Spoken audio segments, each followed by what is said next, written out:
Hey guys, we're back with Metacast Season 2, and the vibe is up. It's pretty cool. The Metaverse is not dead, as we always say, because we are already here. But guys, I mean, thank you so much for all the support that you've been giving us. We are a small group, as you can see, making our way to success as it is, and we're learning at the same time from so many amazing people out there.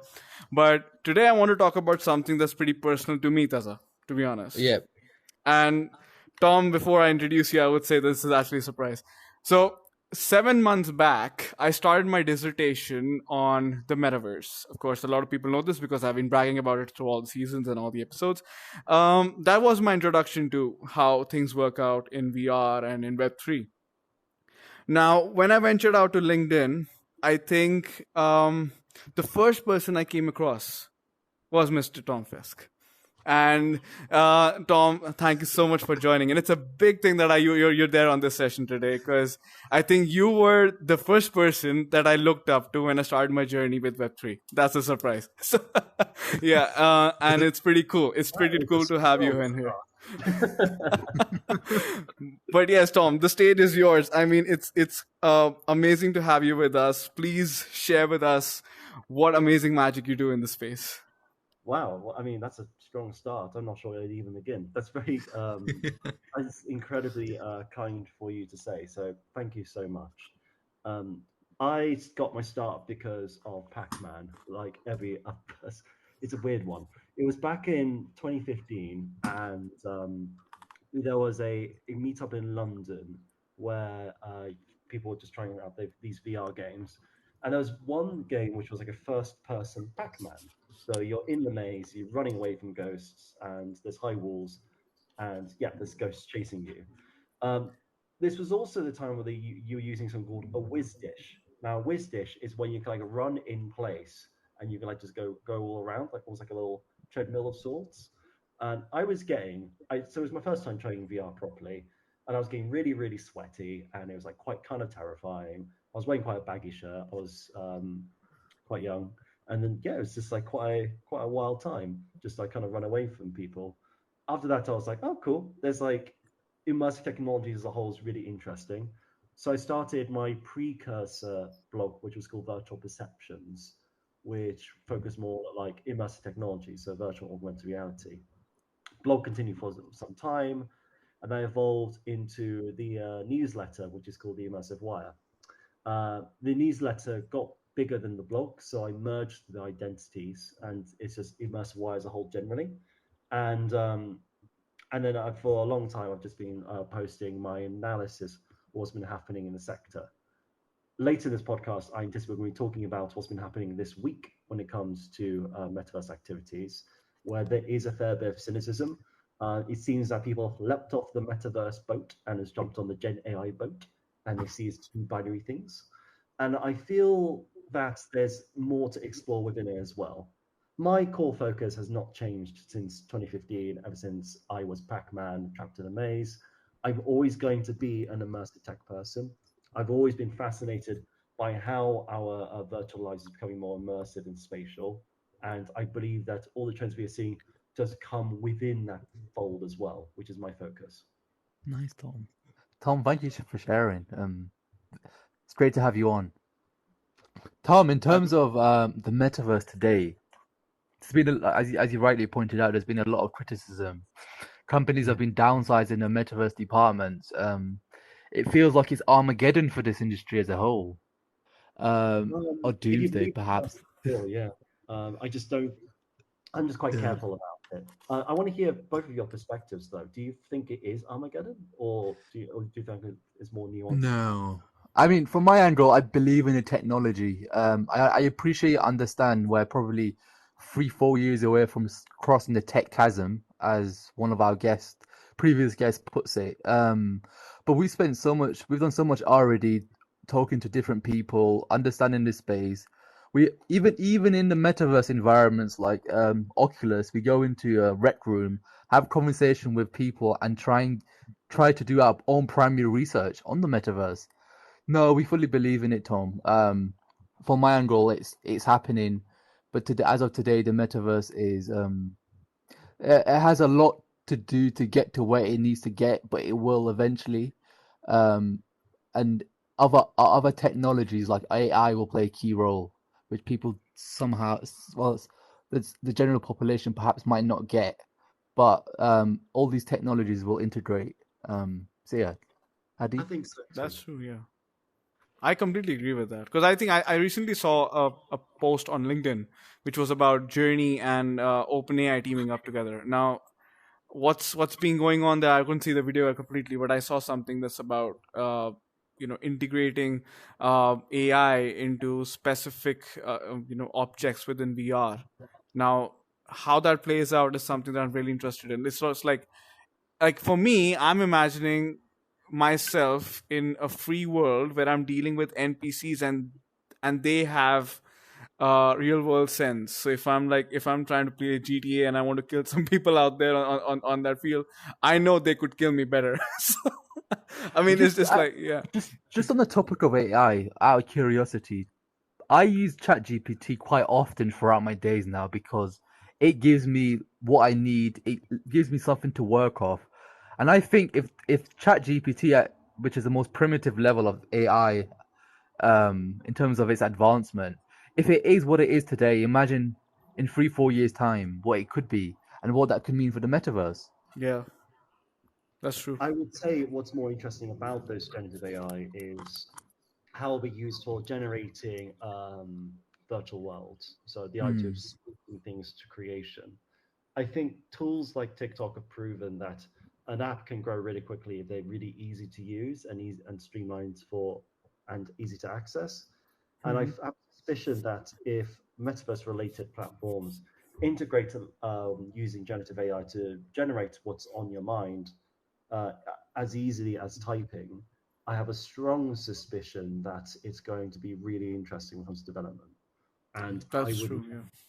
we will also see, it would not surprise me if there's going to be a parallel universe where there'll be thousands of awful Marvel worlds where they're like young kids just like saying, "Oh, I want Thor to fight Iron Man," and I'm in this like world. Anything gonna happen? Yeah. Yeah, I mean, Tom, you said a really cool thing right now because I saw a reel, and this is what surprises me. So I downloaded Unity. I went to Spatial's Creator Toolkit, and I was like, you know what? I want to learn how this works. I don't have any goddamn experience about how you can create spatial worlds. I used some templates, and I'm like, you know what? That's cool. Now a part of me goes and goes to the spatial creator toolkit. I download the toolkit. I put in Unity on my Mac, and I see a reel on Instagram that says that Adobe After Effects now has a GPT-4 extension tool that really Oh where you put wow. in the prompt and it gives you the output as what you're looking for. Now that's pretty cool because if that can be integrated into Unity, people like me who are absolute beginners are creating worlds like anything using an AI extension. That's Yeah. crazy. That's crazy stuff. No, I was absolutely. shocked, and I, I Yeah, I was manifesting. I was like, okay, this should happen someday. So if you guys are seeing this, please do this. I want it. But it's and not just that, right? It's Yeah, like even at work, I'm starting to see. I think Microsoft recently announced that they'll integrate AI into developing PowerPoint slides and some parts of Excel, right? So it's not just 3D worlds. AI will touch everything. But in right. terms of 3D worlds, if I can just type what I want, the skill set that would take probably 5 6 years to develop becomes obsolete. I can just get it done Yeah, right then and there. Which is amazing, which really reduces the barriers to entry significantly across the board. If a kid can do it, if a child can design what he wants to design, put the inputs that his imagination allows him to take him, the world's his oyster with the metaverse, and that's true. that's where the metaverse becomes a really appealing area for people to get involved in. Um, but yeah, we're not there yet, but we will Yeah, be. That's hence why the metaverse will happen. I don't that's know, true. man. If you have like a young kid who's got really bored Saturday afternoon, I reckon they can like upskill themselves relatively quickly. Like Mm. using things like Mid Journey is so seamless. There are now like little web apps where you can effectively use it, but create your own equivalent. I appreciate you work at KPMG, so I find this quite funny. One of the things I've created, something is called Ask Plato the Tech Consultant. So it's a little web app where you basically type in a question and it will answer in the style of Plato trying to be a business consultant in answer to your query. And it was surprisingly easy to do. I am not the most experienced coder in the world, but you have like web apps which kind of streamline the processes a little bit easier. I'll share the link with you That's guys. very interesting, Tom. Yeah, Oh absolutely. yeah, that's pretty cool. Honestly, if it took me about an hour or two to make, and if it takes me an hour or two, imagine like just a dedicated young kid. Like it's a whole new world, if I'm honest. Yeah, Crazy, crazy out there, man. it's This- exciting. I'm really excited for I mean it does have its downfalls of course with any new emerging tech, but more in particular the integration of AI and the metaverse. Both of them go hand in hand. Both of them complement each other massively. A virtual world that's infinite can be easily supported with AI. AI makes it possible. that's true. Um, so it's interesting to see what sort of companies try and trial and error that. What sort of companies try and muster up strategies to sort of integrate AI into the metaverse. I've not really heard of as many as of today, but I guess perhaps ChatGPT has sort of engaged people's curiosity into thinking perhaps, what if I integrated that into the metaverse? How could I add some value to the consumer or enterprises for that matter? That's Yeah, true. so one company I've seen doing is Simulacra. Simulacra has integrated a way for you to tweak the textures of objects in the virtual worlds, where you could type in the type of texture you want, like frogs or cats or patterned, and it will change the object or clothing of the avatar within this virtual space. It's quite a basic version, but it's one which I will see more and more of. I did also see Meta did some research into generative models of generating basically objects. So not just 2D things or like words, but generating objects. And they've done some research already in their AI labs within that. We're going to see more and more over time. Interesting. Of course. Interesting. I think is yeah, that's gonna be pretty cool because I think it's just like, a lot of times I've come across this concept, and sometimes, and I think when people say, and there's a tech jargon, of course, that's pretty cool, and you understand it, you like it. A lot of it, and to quote this, I think Taza and I actually started a project called Humans of the Metaverse, where we are actually speaking with real-time users and people who are in the space, talking to a lot of people out there. We just randomly interview them and we just ask them what do they feel of the space. Tom, it's actually pretty cool, because I think there's this thing, and I actually came up with this thought. A lot of people, how when we spoke to them, it helped me sum up the factor of that the metaverse is just not an environment, it's not a virtual world, it's actually an expression. Mm. And it's from a very emotional, or a very expressive angle itself. It's an expression where people can really co-create with brands. It's not about brands just coming on board and saying we are present now. It's more about how users can leverage brands not in the real world but now in virtual worlds to create their own forms of possibilities, now their own forms of expression. And it's sick. I mean, it's something that I probably want to do if I were to do with Nike. I think a lot of people have done Yeah, that, and I think it's something that we'll probably see when the next set of hype comes in, because that's absolutely. where more demand comes in as well. Yeah, But I yeah, just yeah, going that's it. on to brands. The gamified aspect that the metaverse provides, I sort of think to myself, maybe a little skeptical. Maybe, but I think if perhaps is this the start or the end of the brick and mortar stores, as we know it? Is 10 years down the line if every brand's in I the mean, metaverse? people I'd have like been to know so that. about the UK, like brick and mortar high market, where people would say, "Oh, it's been dying for years and years." It's still around. There's still people who would love shopping physically, and there's still people who love Yeah, to go down there. I think it's rapidly changing and evolving over time, but I don't think it's going to die per se. In London, in Westfield, I know that they're doing more experiential things where in shops. You don't necessarily buy there, but you can see them and they're there, and then you can order it online afterwards. And they add an experiential layer to it. I know other retailers have got different strategies. Apple's is so particular. Even the angle from which the laptop lids are is so that you have to tweak it, which means that you're more connected to the item. That is a tactic they do. I know Lush has their branding everywhere within the store to make it quite fun-loving and quite entertaining, with so many smells to make it nice to walk through as well.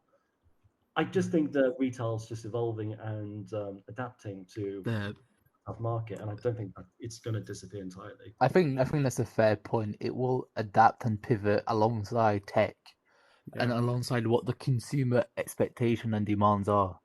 Um, and if it means a gamified in-store experience, then so be it, right? Absolutely, yeah. I think Tom, you rightly mentioned they're using a lot of neuromarketing tactics, and it's tapping into more senses than usually than just sight and touch, and that's I think it's a very good way of priming individuals to take more steps as they walk into the store. It's just not about shopping now. It's about how you can, explore more, find your own space within that environment and be like, okay, this is my form of, my form of how I present myself, and this is how I want to engage with the brand. There's more options now. So that's pretty cool. But, now coming back to the fact, I think Tom, we spoke about this right before the podcast. I mean, I'm shocked with how a lot of speculation has been going around the articles, but particularly that have been coming out. I mean, if I go to Google and I search metaverse, a lot of it is cool, a lot of it is not cool, and when I read about it, I'm like, I don't agree with you. I'm there on LinkedIn. I don't agree with you. I am connected with those guys who make it work, but damn, I don't like it. But the only thing is, I think Tom, I think you're at the sorry, yeah, Taza. Adi, it's clout chasing. It really Yeah. is. The people that are posting these, like news around the metaverse, controversial statements sell papers, gets more clicks.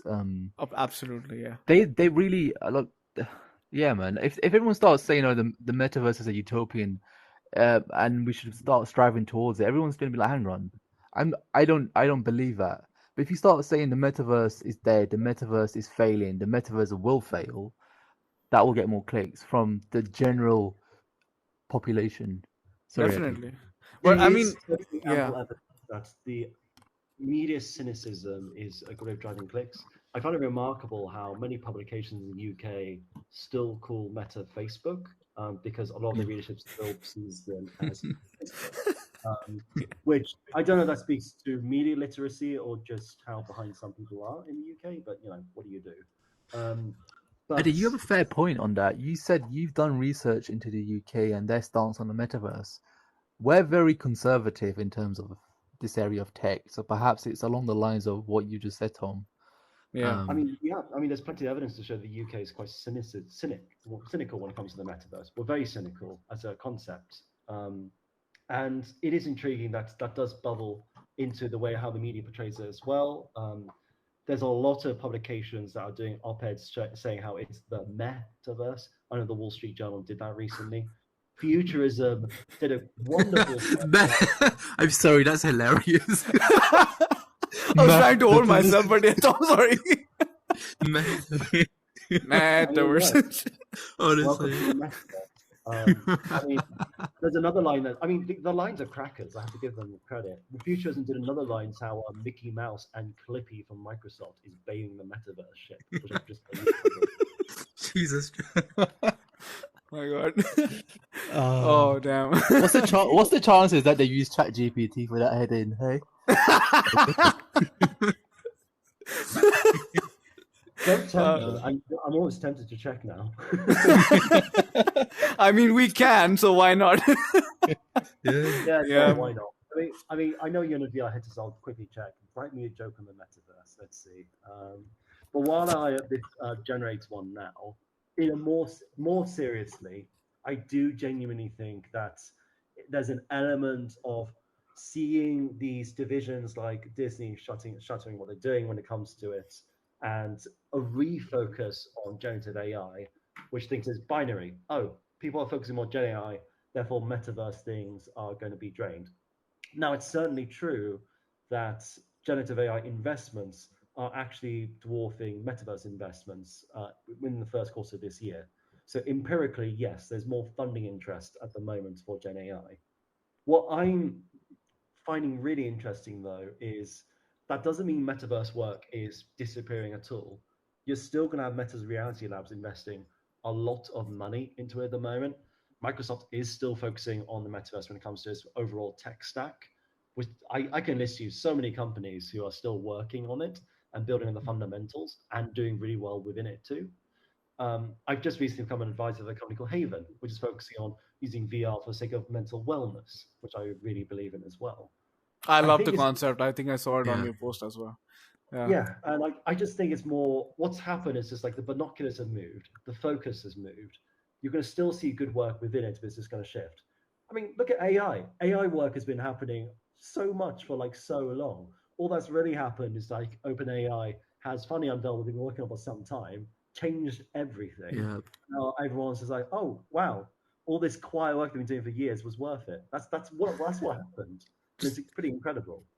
Just on top of that, Tom, in terms of the hype, Gartner hype cycle, where is the metaverse as of today? I'd say it's falling to the top of disillusionment if we're using Gartner's language. I think what's happened is people are seeing that. I mean, there's plenty of experiences where it's like you're cutting wheat from the chaff. I would say there were less good metaverse experiences, which I've certainly seen. One of which being the first wedding in the metaverse, which I went on time and I didn't see, and I found out later it wasn't actually the first. It was Second Life. It's that one that happened in Second Life.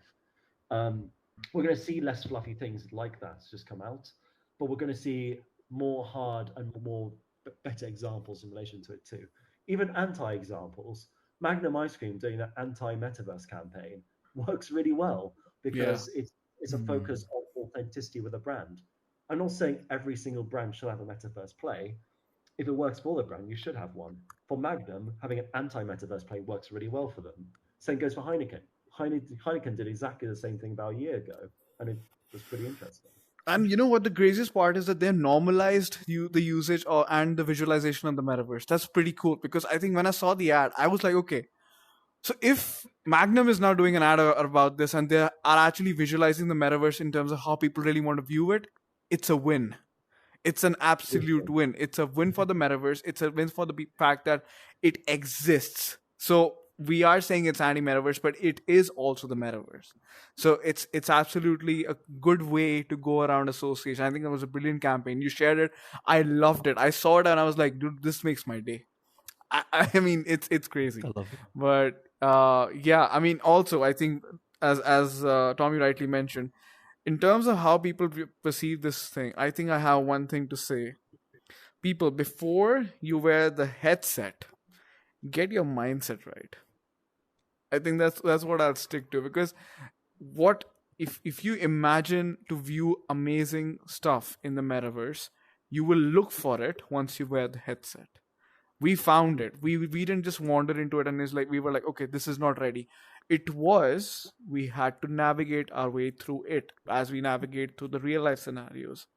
And yeah, I think we also have to make things work because as we as it is, a lot of thing goes around co-creation. So how we did this podcast is the fact that we don't have a record option from Meta to do a VR recording in workrooms, but we found a way to do it, which is a basic recording of a headsets on another screen.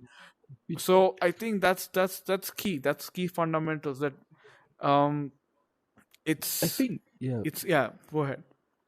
I just think adding on to that idea. I just think when you're in this like wearing Oculus now, I've always been so whenever I explore VR, I always see the potential of what this could be further down the line. I always approach it from a commercial or enterprise angle, how this could potentially solve problems. Whether that's mental well-being. I've been in applications that support that, and I'll tell you what, they do work, even at Yeah. this very early stage. I'd give it a few more years. God knows what that would mean. Yeah, What That's the true. potential Yeah. could there's lie. great innovations as well, like building up to it too. And Right. however much we focus in Gen AI, I've just written into ChatGPT for some jokes, and they're truly terrible. So bear in mind, I'm using version 3.5 rather than 4, so 4 might be better. But Mhm. one joke it spat out was, why did the virtual influencer cross the metaverse to get to the other side of the blockchain? Which is just You know when stuff is so bad and you just like, Yeah, I'm it's just just like, okay, hilarious. cool. Hey, chat, that's nice. yeah. And there's one which doesn't even work. I'm planning to invest in the metaverse. I heard it has a bright virtual future ahead, and I don't want to miss out on that virtual reality tea, which doesn't actually. What? Cringe. Yeah. I know. It'll get there though. There'll be some Yeah. version of AI that just specifically spits out good jokes. Chat Someone's needs some working on milk, that. man. Somebody's working on that in their basement somewhere in the world, and it'll be with us one day. Definitely. And I mean, Tom, it's been superb to have you today with us. I mean, I think the conversation goes. I don't think this is it. I think there's more that we have to talk about. And yeah, I mean, guys, let me tell you one thing. I got into the metaverse, and my first source was the immersive wire. I'll be honest. That was true. That's absolutely true, coming from my heart. It's very original content, and Yeah. guys, check it out. If you I want mean, a fresh, original perspective of the different areas of the metaverse, yeah, that's the immersive thing. That's the wire. thing. I think it's like before you read an article from any journalist who says the metaverse is there or stuff is going down, you have to see two people, Tom Fiske and the Metacast. That's it. Just do that. Yeah, I mean that's the stuff. Guys. The written and the audio. I love Yeah, it. that's cool. But I mean, Tom, once again, thank you so much for joining in today. It's been an awesome session, like I said, I think, and yeah, guys, we'll be back with the Metacast again soon. And Thank you, guys. yeah, cheers. Thanks, Tom, once again for joining us today. Thank you, Tom. Take care, everyone. Ciao. Cheers. Cheers.